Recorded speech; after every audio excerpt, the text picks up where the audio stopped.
Good morning, everyone. I'll be continuing my lecture on epidemiology.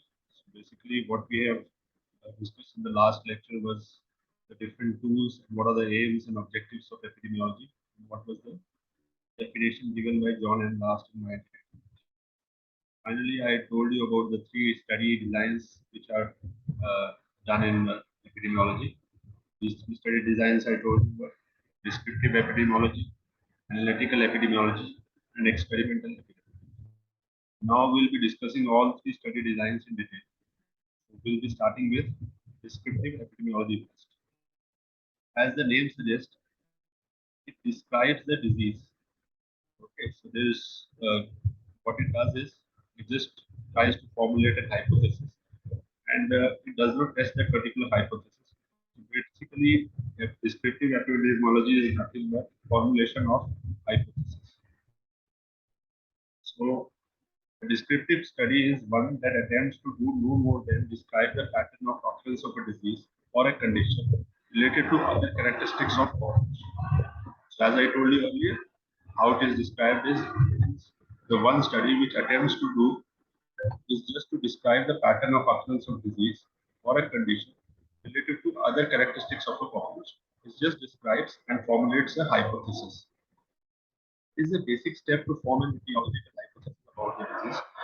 By doing descriptive epidemiology, what we do is we just find out what is the hypothesis, or we just formulate what is the hypothesis of the particular disease, okay, and how it is related to the etiological factor without intervening or testing that particular disease.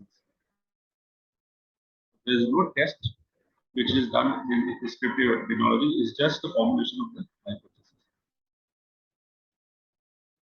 Now, the various steps under which the descriptive epidemiology is conducted. Firstly, defining the population which has to be studied, defining the disease under study, describing the disease in terms of time, place, and person. This is a very important point. Basically, deals with how the disease is happening in relation to the time, the place where the person or the population is residing, and the person, the basic characteristics of the person. That means the age, gender, socioeconomic status, and demography of that particular person where he or she is residing. Then how we measure the disease pattern.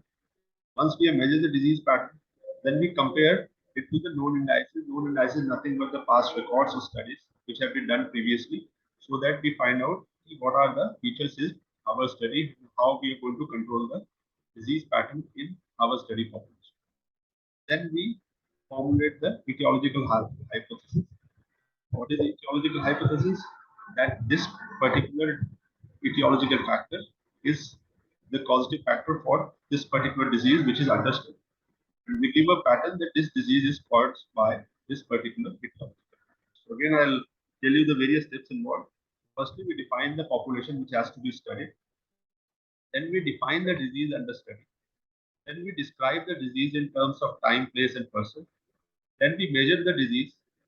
Then we compare this disease pattern with the known indices, or the result pattern with the known indices. Then we formulate an etiological hypothesis. Now, coming to the first point.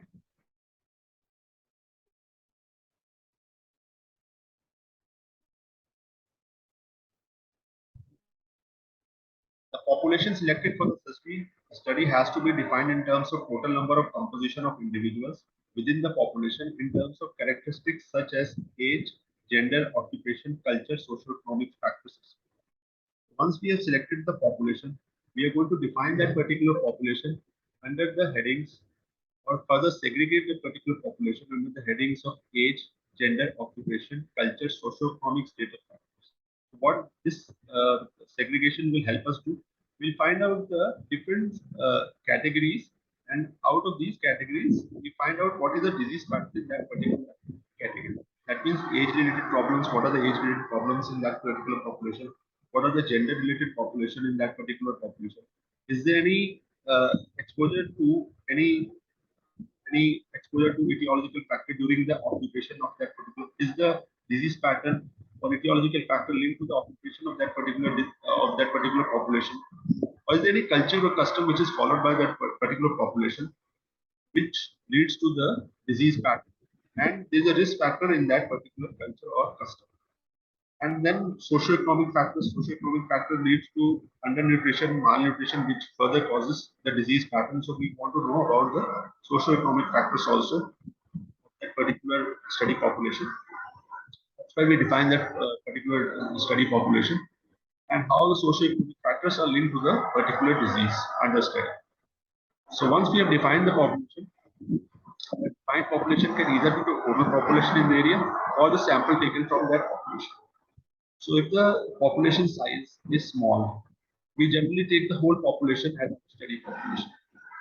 And if the size of the population is large and because of the materialistic circumstances, we are not able to take the whole population in our study population, then we appropriately select the sample size. And sample size should be taken in such a way that it should reflect or it should represent the whole population. The whatever study we have done, the results of that particular study should reflect on the general population from which we have taken the study population or the sample population.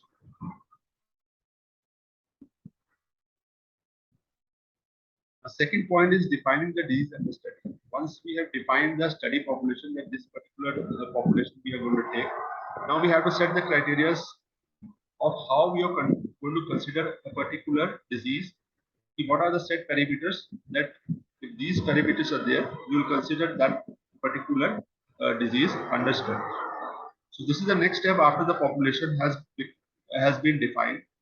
As disease is to be defined in terms of operational definition, which is a definition with which the disease can be identified and measured in defined population with degree of accuracy. What we do is we prepare an operational definition. Okay, if these features are there, we'll consider that particular disease, and that particular disease will be our disease of interest or disease of study. If these characteristics we find in our study population, then we consider that particular subject as is. Okay, so we have to have a first operational definition which specify what is a particular disease. Then the disease is identified and measured in the defined population. Once we have the operational definition, then only with the degree of accuracy we can count the number of cases. Definition should clearly indicate the criteria in which the disease can be measured. So definition should specify the criteria in which the disease can be measured. It should be very clear and easy to understand, and there should be set features of that particular disease so that we can easily calculate the disease pattern in our study population. Third point is describing the disease under study. Once you have defined the population, defined the disease, now next point is you have to describe the disease under study. This is the main objective of an epidemiological study. Describes the disease in population under study under the terms time, place, and person. Once you have defined the population and the disease, you go and describe now. You have to describe the epidemiological factors or the etiological factors of that particular disease and relate that particular disease in terms of time, particular how much time you have specified period of time you have selected in that particular time, what is the disease pattern. And second point is place, where the person is residing, how the place is linked to the particular disease, what are the etiological factors which you can find from the place of residence or place of stay of that particular population, how it is linked to the disease, and then the person. Person, you can further segregate that person into its gender, age, socioeconomic status, and how these particular factors are linked to the disease pattern in our population and our subjects. Now, time distribution, how the time distribution influences the disease pattern. Time can be measured in the epidemiologist's own choice. So the epidemiologist who is conducting the study, depending upon the study population, he or she chooses the time in hours, days, months, and depending upon the disease pattern also, how much time he needs to do a particular study.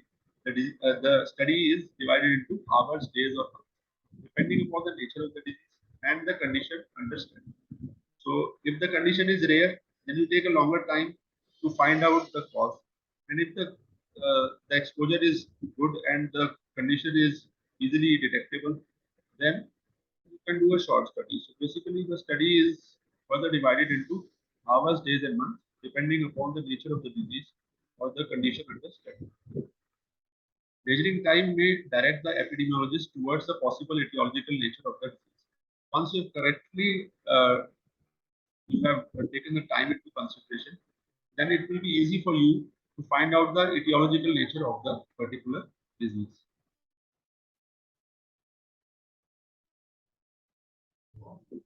Now, what are the time fluctuations and disease linked to that, so that you can easily find out, if you find out among one of these three categories, you can find out what is the disease pattern. There are short-term fluctuations, periodic fluctuation, and long-term fluctuation or seasonal trends.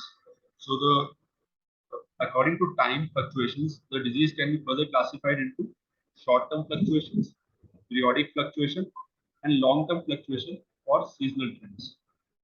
So what is short-term fluctuation?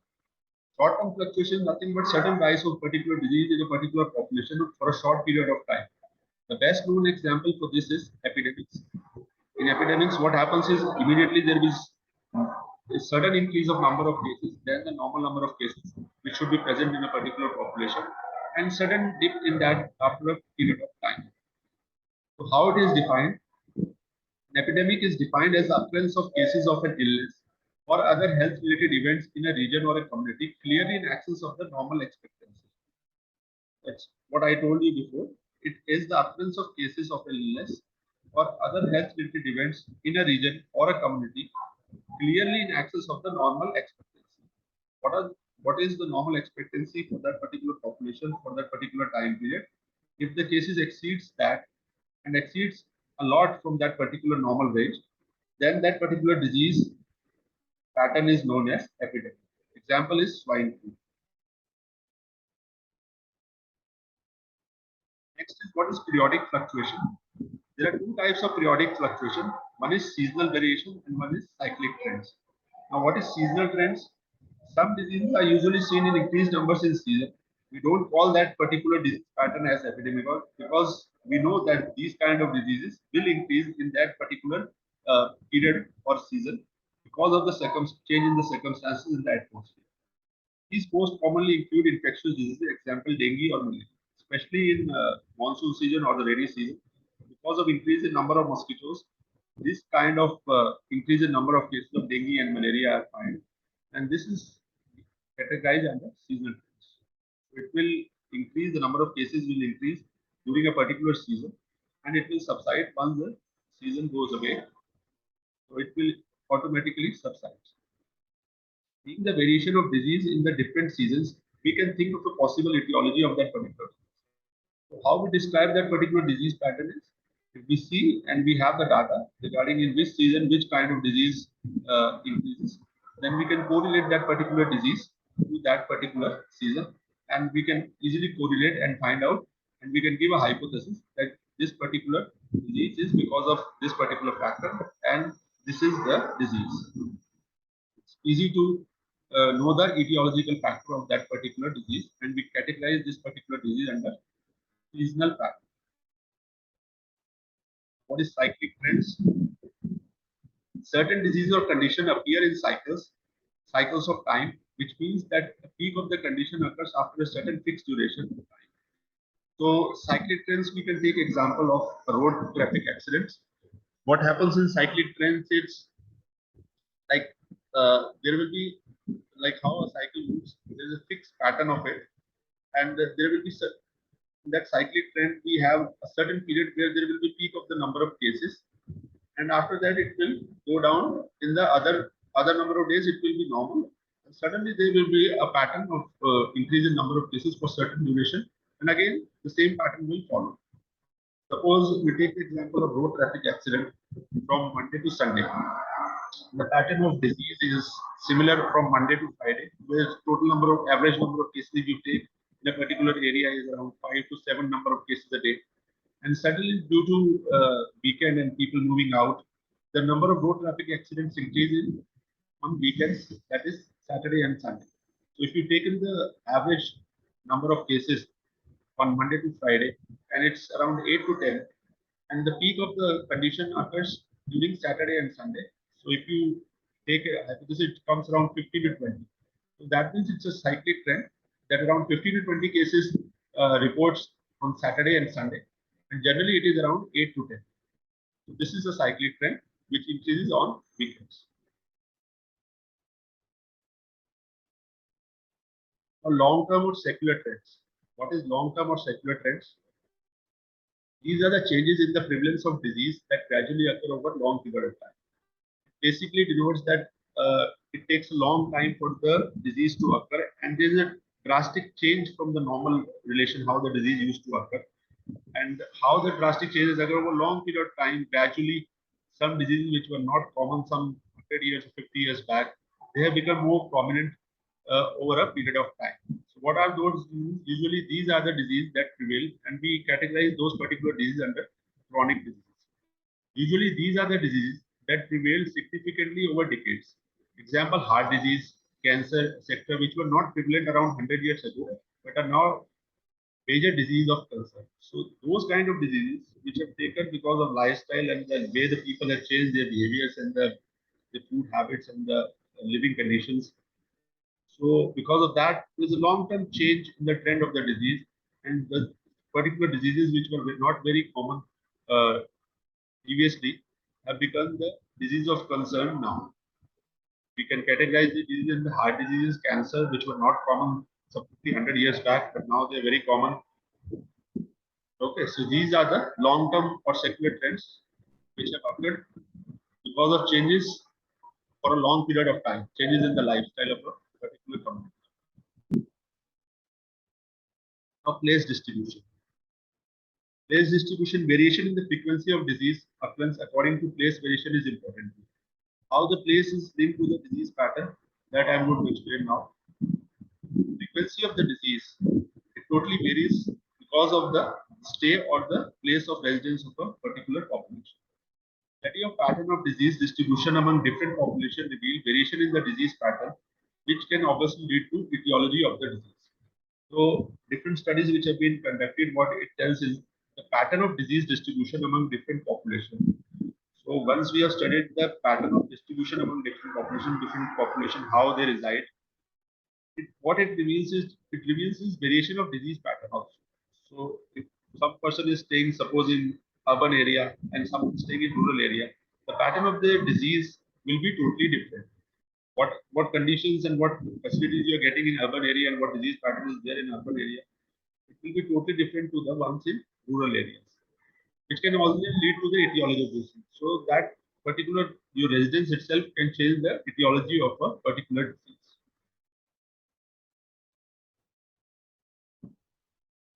So it can be further classified as international variations, national variation, rural urban variations, and local variations.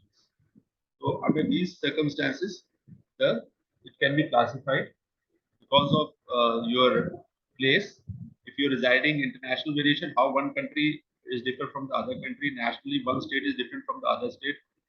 And the urban rural variation, how if you're staying in a rural area, it is different from the urban area, and how different diseases can occur because of your place of stay in the rural or urban areas. Local areas, local communities or sub-communities or the colonies, how it is different. The disease pattern is different between one colony and other colony will come under local variations. Firstly, the international variation. Studies show that disease have a different pattern worldwide. So there is a totally different pattern of disease. Some diseases are common in one particular place and some other diseases are common in other places. So there is a marked difference between the disease pattern from one place to another. If I want to quote an example, oral cancer is more common in our subcontinent, especially in India and Sri Lanka, as compared to the Western countries. Okay, because of the habits which we people have, like chewing tobacco, smoking, and betel nut chewing. So these kind of things which are more prevalent and related to our habits that can cause variation in the disease pattern between one country and the other.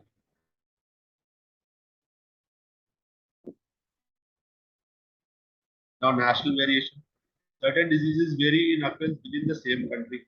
If you take India, for example, how the national variation occurs, especially dental fluorosis. Dental fluorosis are common in certain districts and states, especially in Haryana. Haryana is mostly affected by dental fluorosis. Even dental fluorosis, fluorosis is up to so high levels, the fluoride level in water is up to so high level that there is skeletal fluorosis cases also found in Haryana. So it has a very high percentage of cases of fluorosis as compared to if we compare that particular state to some other state for fluorosis. So that signifies the national variation of disease pattern in a particular country. So how the one state is different from the other state. This is the example for that. That fluorosis is more common in one part of the country than in the other part of the country. Next comes the rural-urban variation. Some diseases are common in the rural place and some other diseases which are common in urban place. So now how it is signified, an obvious difference in rural and urban areas can direct towards the etiology of certain diseases. Example, tuberculosis is more common in rural areas and traffic accidents are more common in urban. So diseases which are common in rural areas are mostly because of the lack of health facilities and the way the people or the population live over there, the circumstances, the socio-economic status, and the environmental conditions that signifies and that leads to the particular disease pattern in the rural population. And that it's totally different for the urban population because they have all the health facilities, but still, because of pollution, because of the traffic, and because of other factors, there are some other distinct disease pattern which occurs in the urban areas. And it mostly, if you want to categorize it, so tuberculosis, we can give an example for the disease pattern in the rural areas. And road traffic accidents, because of more number of traffic in the urban areas, road traffic accidents is more common in the urban areas. Coming to the local variation is nothing but the variation in inter-colony or inter-district of a particular state or a city. One colony, how it is different from the other colony in terms of disease pattern. Variation within a locality, such as a single district or between different colonies. Example, spot mapping done by John Snow of Paul. John Snow, who diagnosed the cholera in England, he made a spot map and he found out that one particular area of a particular district, one colony, is getting more number of cases than the other colony. So once he went into the detail, he was able to find out that because of poor water supply was so poor in that particular area, that was leading to increased epidemic of cases of cholera in that particular locality. So local variation also influences your disease pattern.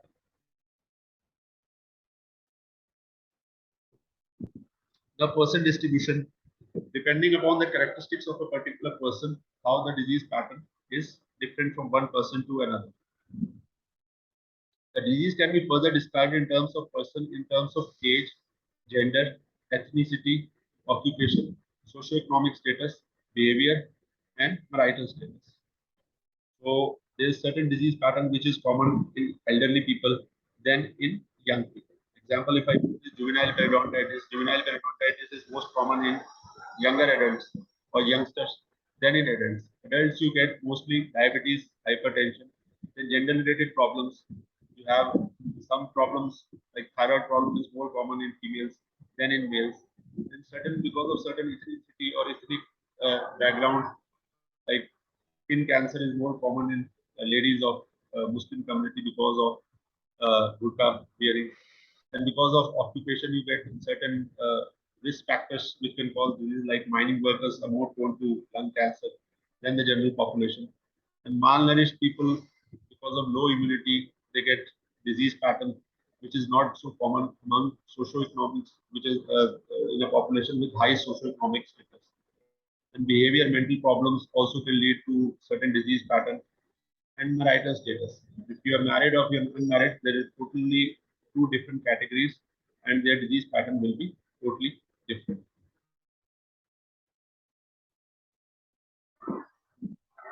What is biomodality?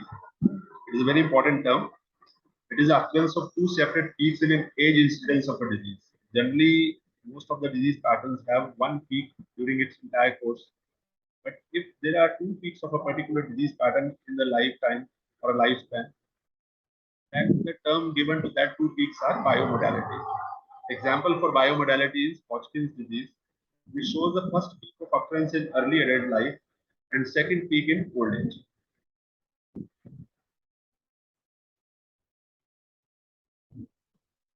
The next is measurement of disease. How you measure a disease. Measurement of disease can be done in terms of mortality and morbidity rates. These are two rates. Mortality is nothing but the death rate.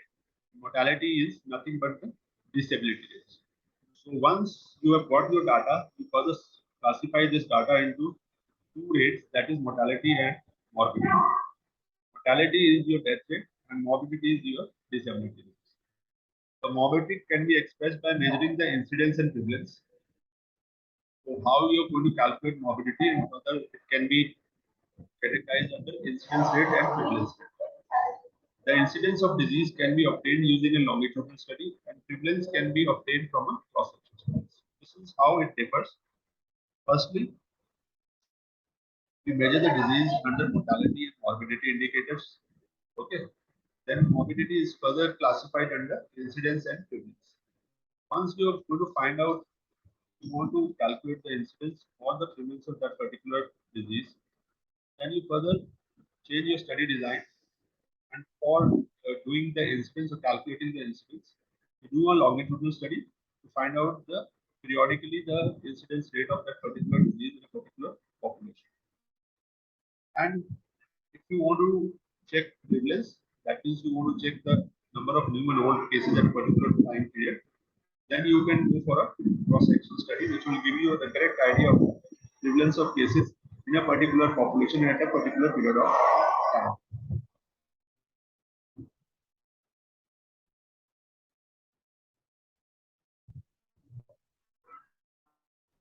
Now coming to what is cross-sectional studies. It measures the prevalence of the disease.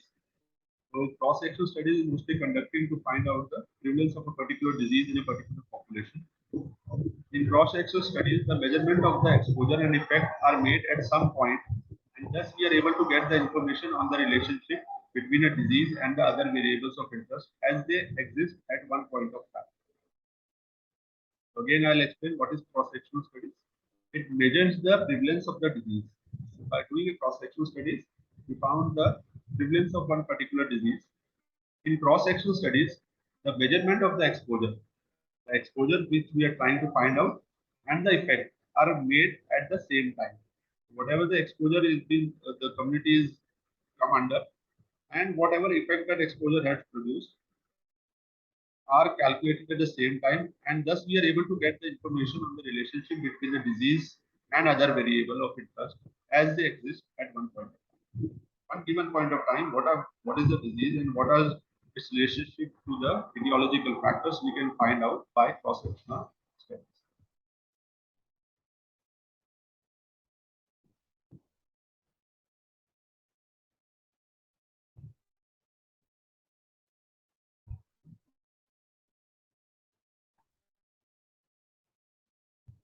Now, longitudinal studies.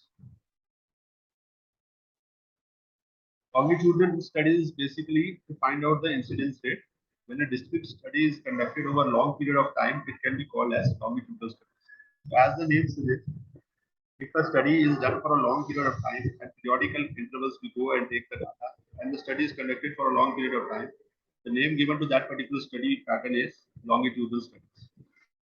These are usually done on samples drawn from the population, and observations are made at periodic intervals. As I told you, the study design is as such that we have to plan out the study at periodic intervals. We have to take the data or measure the data at periodic intervals and take samples from the population and observe them over a long period of time.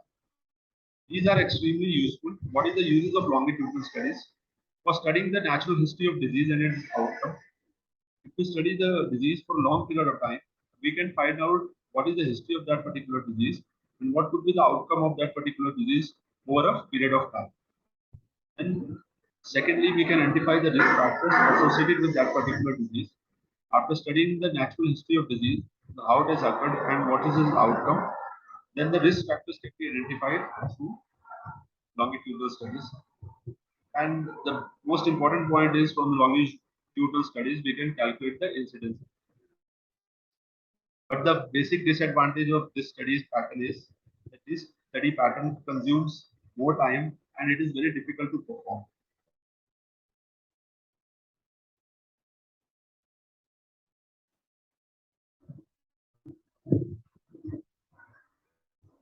Next point is once you have got your measurement, now you compare this with known indices. The word indices here means the results from previous studies performed. So what indices means is that you compare your study results with the results which are there in the past, which are there in the studies which have been conducted in the past to authenticate your results and compare what are the problems which are going on in your study population.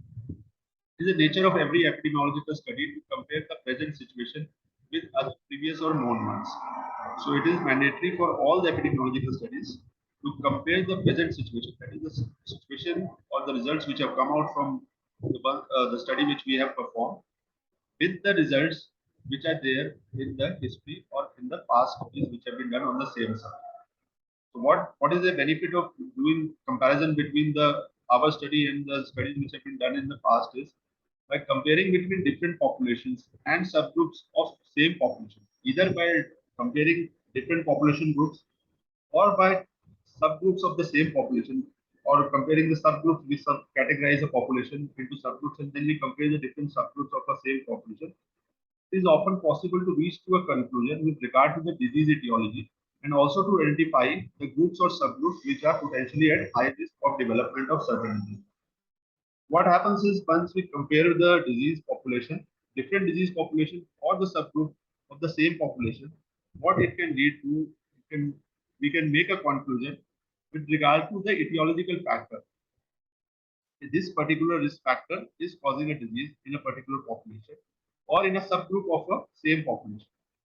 And we are able to identify out of the same population, we have made different groups, which is the high risk group of development of a particular disease under study. This particular group, suppose we have further classified a disease into, we have further classified our population in population A, B, C, D. If the number of cases increases because same etiological factor in all the four, if the all the four subgroups of a population is exposed to same etiological factor, and the number of cases are increasing, if the number of cases are increasing in population D, that means that particular population is high risk population. Okay. We can find out the high risk population. Once we have done the measurement and we have compared with the known indices, our next step, which is the most important step in the descriptive epidemiology, we have to formulate an etiological hypothesis. Basic, our aim of descriptive epidemiology was the formulation of etiological hypothesis.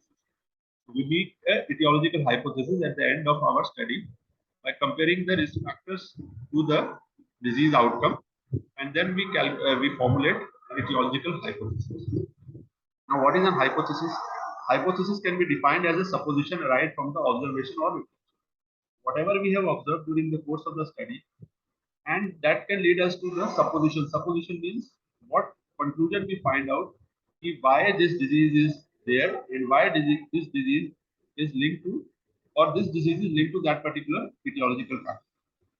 So after checking the whole data and correlating all the factors, we can come to a conclusion that a particular disease is linked to a particular risk. Formulating a hypothesis is the final step in the descriptive epidemiological study. Basically the final step. We are not going to test that particular hypothesis. We're just going to leave that hypothesis like that. And if we want to further study that particular hypothesis, we have to go in for the other study design, that is the analytical study design or the experimental study design. Basically, we have to just formulate a hypothesis, and this is the last step in the descriptive epidemiology. By studying the determinants and distribution of disease, it is possible to formulate the hypothesis related to disease etiology. By descriptive epidemiology, what we are doing is we are studying the determinants and distribution of disease. So, by studying the determinants and distribution of disease, we come to a possibility, or it is actually possible to formulate a hypothesis related to disease etiology. Once we have studied the determinants and how the disease is distributed, it becomes very easy and it becomes very clear to formulate a hypothesis related to the disease etiology. This hypothesis is now tested by analytical and experimental studies. That's what I told you before. The basic aim of descriptive epidemiology is just to formulate the hypothesis. How whether that hypothesis is correct, or we want to accept that hypothesis or refute that hypothesis, that we can test in further studies, that is analytical and experimental epidemiology. So how it is formulated? We have to formulate a hypothesis by studying the determinants and distribution of disease and correlating it to the risk factor to come to a conclusion that this a particular risk factor is linked to a particular disease.